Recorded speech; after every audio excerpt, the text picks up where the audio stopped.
My name's Sully. I run a bar a ways out from anywhere, affectionately called the Spaces in Between. Well, don't judge. Right? I didn't fucking name it.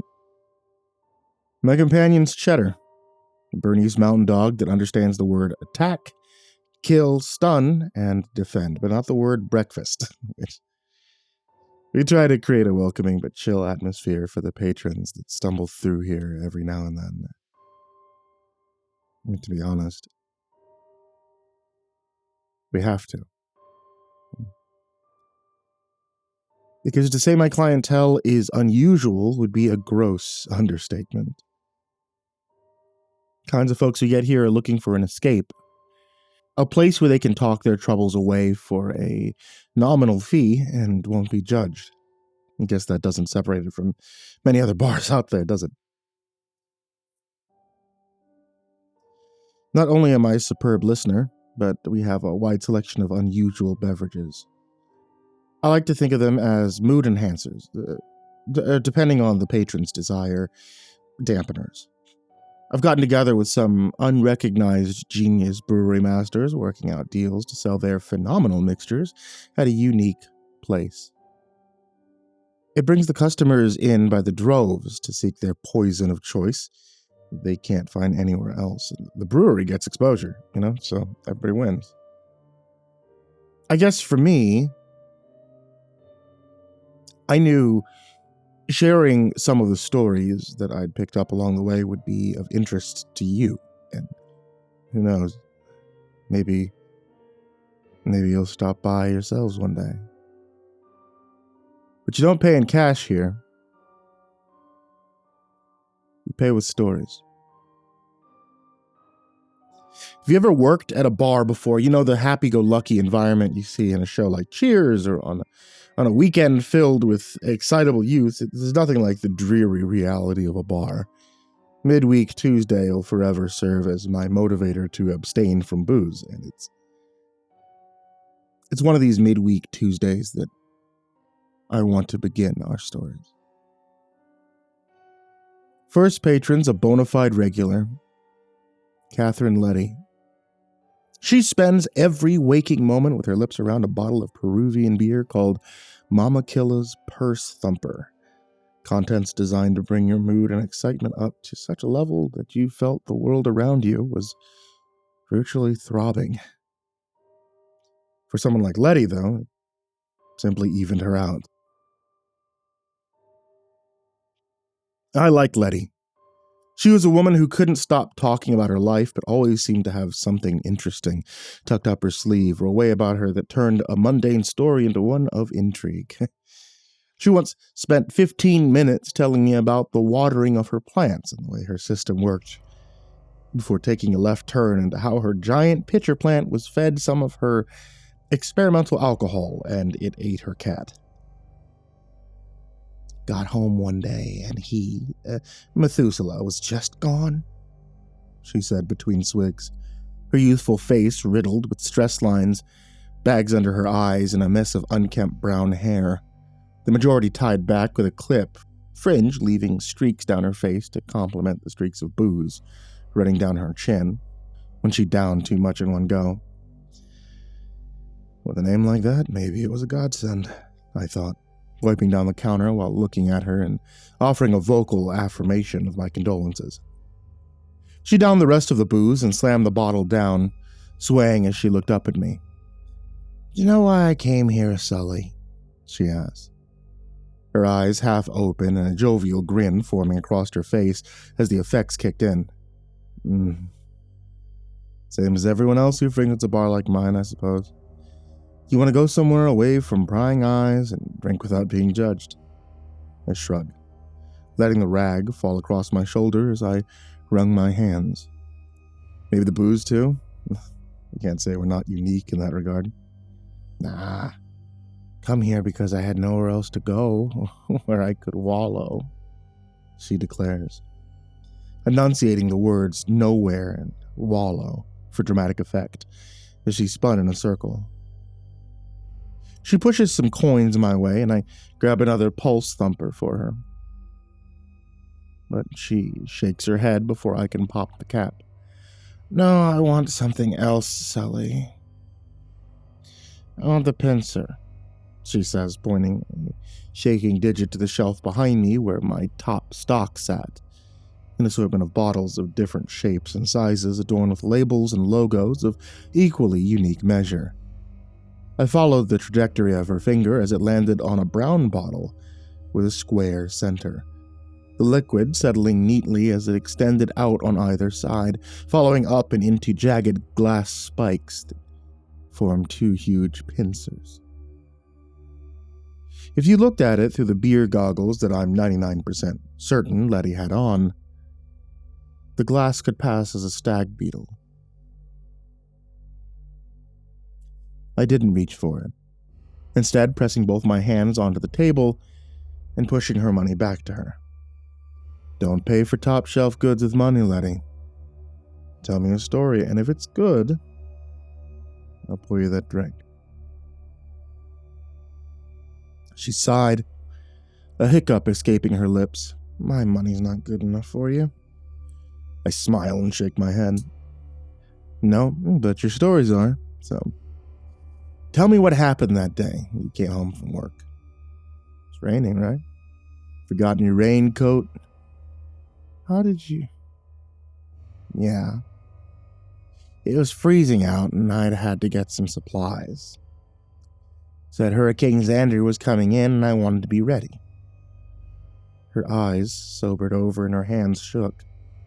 She tried to steady them as she cast her eyes to the floor.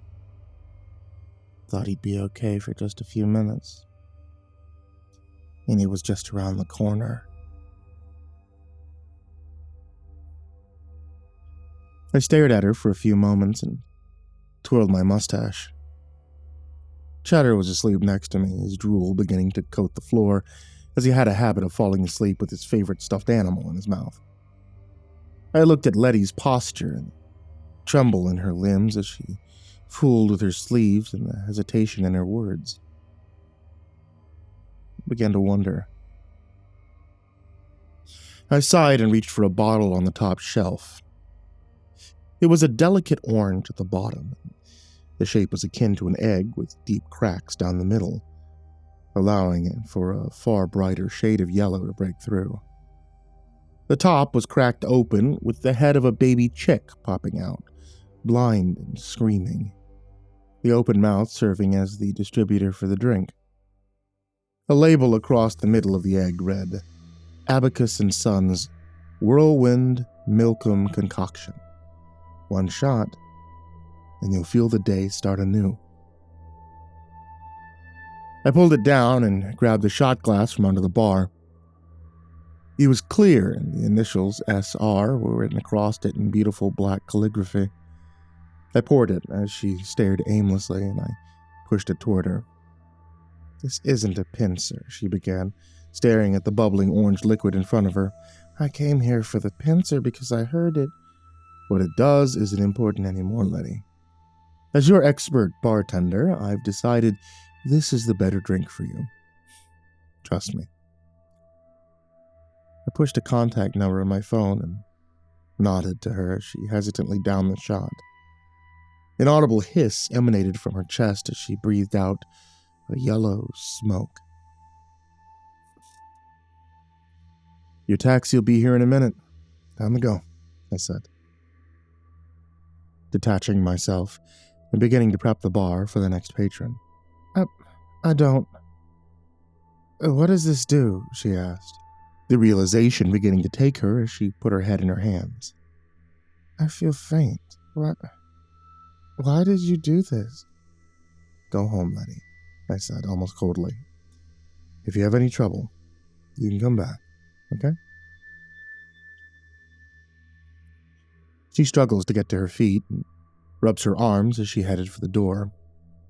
Small thanks, I guess, as she leaves. I assure you I was doing her a kindness. Letty was going to make a very, very big mistake, and I didn't want to see further harm come to her.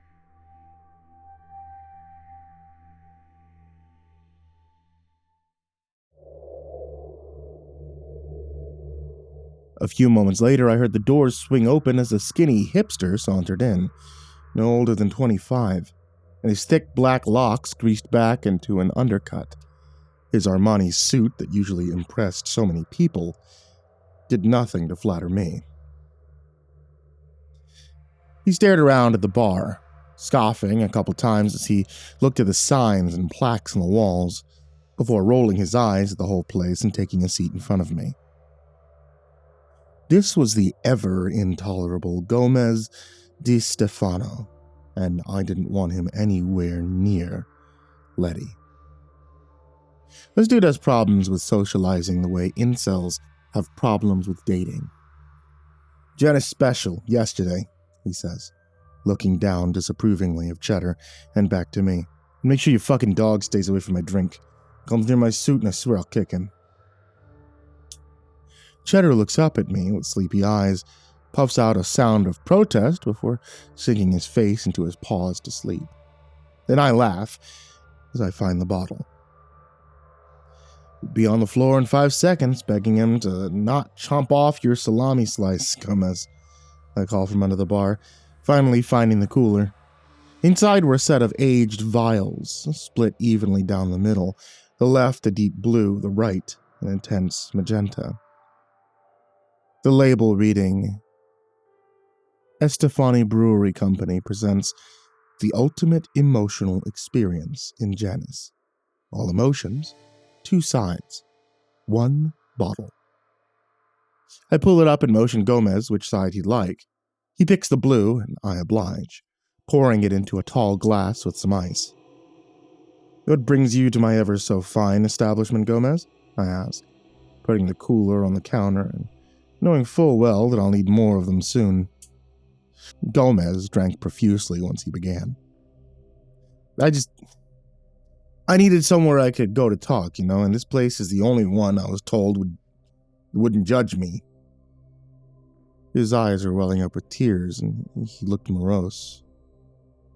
I dare say pathetic, in the right light, but since this is what he wanted by taking that concoction, I didn't hold much sympathy for him. All right, what do you want to talk about? Is it what you told me about last time? I asked, watching for any spillage of tears I'd need to dutifully mop up from my beautiful mahogany counter. The stealing thing? Nah. I don't feel too bad about that part. It's what I saw while I was stealing. It fucked with me. I don't know if I'll ever sleep well again. God, I should have done something. He buries his head in his forearms and sobs. Cheddar snorting before getting up, stretching, and walking off to the back. Even he wasn't buying this shit. I lean forward, my arms folded, and press him for more. What did you see that night, Gomez?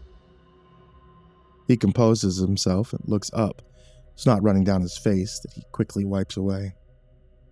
The apartment I scouted was simple. It wasn't in a busy area. The broad who lived there wasn't a threat. Neighborhoods minded their own business. I could go about my job without incident. My client would get paid nicely.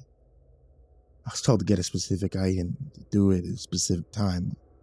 Only I saw an opportunity and decided to get it early on account of the weather. The weather. What was so important about that? I narrowed my eyes as he began to widen, clearly impressed with himself. Hurricane season. There's a fresh one on the horizon, even quieter than usual, so I stepped into the apartment without any problems after I knew the broad had left. Began to do my thing, searching for a lockbox. But as I went into a bedroom, I heard something coming from the living room. It was this awful sound, like a bear rummaging through trash, but wetter. Right? I heard the sound of wailing and crunching as I saw a shadow cast over the wall, hunched over, and the jaws just tearing at whatever was in there. The pincer-like arms holding it in place as mandibles ripped and tore. He retched and took a moment to steady himself. I listened intently, the uncomfortable sensation of familiarity running through me. I can't get the fucking image out of my head even now. I got what I needed. I bugged out, handed my shit to the client, never said a word. I came here to forget. To get it out of my fucking head. He shook in his seat and reached for the other half of the bottle with the magenta mixture, downing it so quickly that splotches fell and stained his suit. You got this upset over someone's kitten being eaten?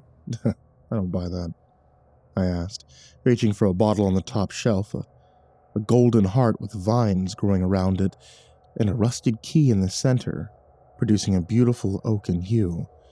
The label reading, Winchester's very own hemlock-infused agitator. Your first step in the right direction was choosing this drink. His bravado returned, save for a slight shaking in his knee, and he laughed at me as I asked, what can I say? I mean, I'm a softie, right? Hearing a kitten screaming was upsetting. Besides, why wouldn't someone be freaked the fuck out for seeing a shadow eating it, huh? I mean, I thought you types are meant to be insightful. I grabbed a shot glass, and after turning the key on the heart, a satisfying click ran out, and I poured the shimmering contents for him. It's on the house, Gomez, I replied dryly, as he looked uncertain. I gotta get moving soon, Chief. Can't be having too many.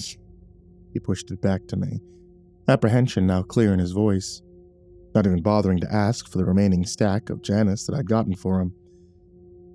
You won't need to worry. The taxis aren't available yet. Sit and drink. I'll give you a little insider info. I smile, leaning my knuckles onto the counter as I look at the pathetic creature in front of me.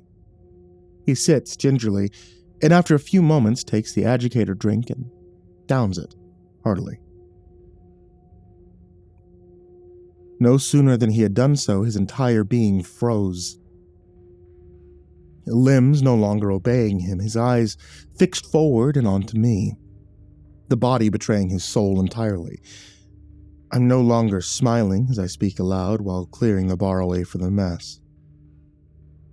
You are a superb thief, Gomez. It's how you can afford the suits, the nice cars, the temporary friends around you who'd feign interest in sex to get loans, but you are a very, very bad liar.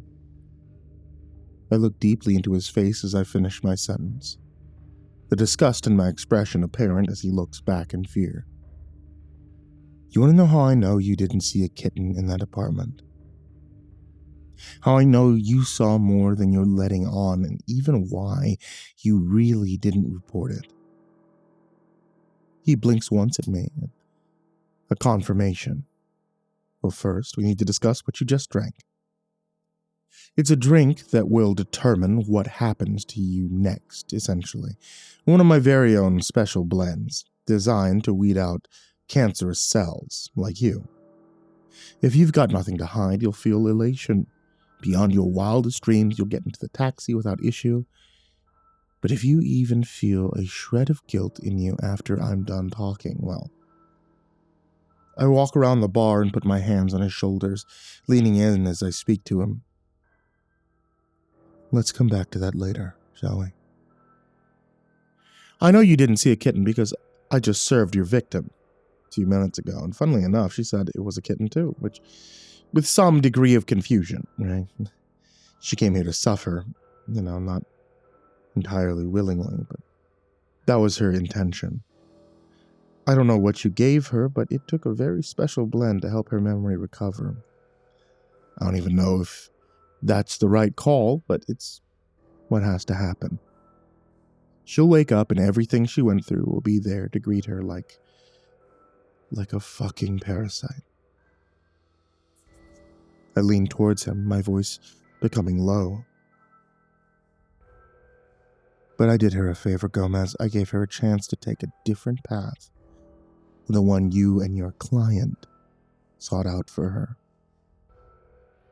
Gomez began to shake, his entire body bouncing up and down as his pupils dilated and his head shook.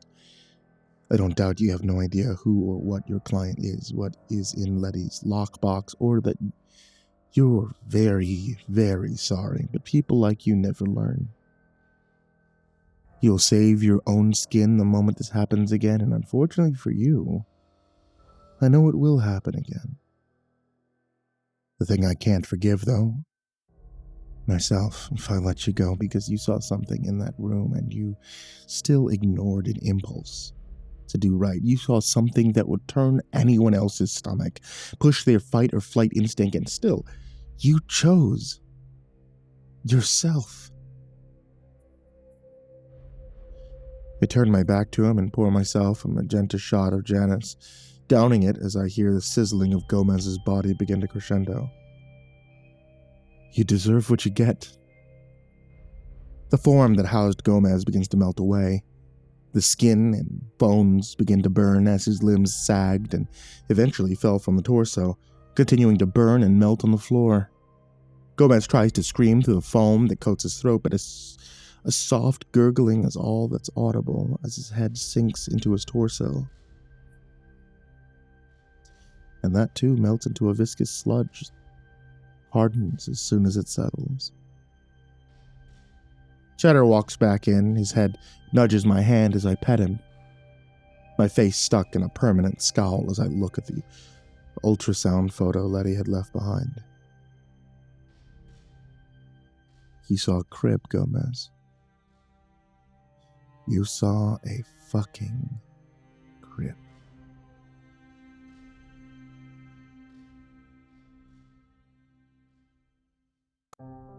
Hey, did you like that creepypasta story that you heard today? I bet you did, because you stuck around to hear the outro. So, if you want to find more creepypasta stories like this, check out the links in the description down below that lead you over to the Creepypasta Collection, Volume 1 and Volume 2. Volume 1 and Volume 2 also have a bunch of stories from some of the best authors I've worked with in the past 15 years, which I think is pretty high praise, seeing as it's like, what, 4,000 stories? That's right, 4,000 stories. Subscribe, you'll see them. But yes, 2 books available, Amazon, link down below, check them out. Also, I want to give a huge thank you to everybody on this list of Patreons. Some of these amazing folks are Diana Kraus, AcidSystem, Blake Rattler, Brandon Mendoza, Brenna, Caltuna, ChicagoHitman, CoryxKenshin, CrusaderChocobo, Dakota Best, Daniel Poulsen, Dante Kinkade, Enchanted Buns, Estebean, Hades' Nephew, himbojerry, Our Minute Second Time, Ingegerd Solstrom, Jay Kearns, Jadis Pet, McMog, Mr. Marcus Blitz, Psychomel, Plant Piz, Red Shadow Cat, Remember the Sun, Salty Surprise, Samara Lynn, Seclude, Simba's Bloody Mojo, Sky Harbor, Smiley the Psychotic, Sully Man, Tolly Sue, Team Leo 76, The Demented Voice in Your Head, The Chavez Brothers, The Ginger Bros, Tommy Walters, Viceroy Scorn, William Wellington, Your Bro Keegan, Zabub, and Shadow Gardens. A huge thank you to you guys, everybody who shows up in the description down below, and as always, folks, sweet dreams.